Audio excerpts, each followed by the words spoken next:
ये लोग किसी आम इंसान की तरह नहीं दिखते थे। उनके चेहरे अजीब तरह से विकृत थे और वे म्यूटेंट जैसे लग रहे थे।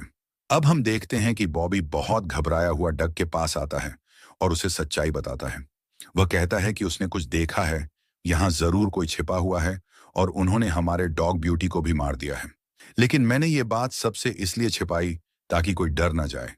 तभी अचानक उन्हें दूर से बॉब की चीखने की आवाज सुनाई देती है।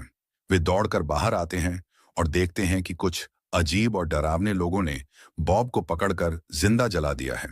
डग और बाकी सब लोग मिलकर आग बुझाने की पूरी कोशिश करते हैं, लेकिन अफसोस कि वो बॉब को नहीं बचा पाते और बॉब की मौके पर ही मौत हो जाती है।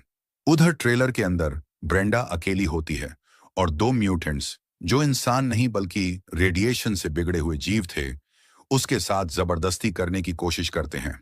ब्रेंडा जोर जोर से चिल्लाती है और उसी दौरान लिन आवाज सुनकर ट्रेलर के अंदर आती है।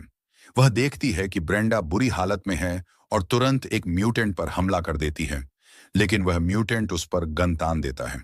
फिर वह लिन के साथ भी बुरा बर्ताव करता है।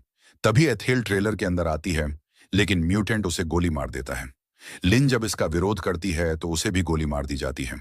गोली चलने की आवाज सुनकर डग और बॉबी तुरंत ट्रेलर की तरफ दौड़ते हैं। बॉबी पीछे से गोली चलाकर उन म्यूटेंट्स को रोकने की कोशिश करता है, लेकिन वे दोनों जान बचाकर वहां से भाग जाते हैं। जब डग अंदर आता है तो देखता है कि उसकी बेटी गायब है और उसकी पत्नी लिन की मौत हो चुकी है। वहीं एथेल भी ज्यादा देर जिंदा नहीं रह पाती और उसकी भी मौत हो जाती है। अब ट्रेलर में सिर्फ डग, बॉबी और ब्रेंडा ही बचे हैं। सभी सदमे में हैं और उन्हें समझ नहीं आ रहा कि अब क्या करें और यहां से कैसे निकलें।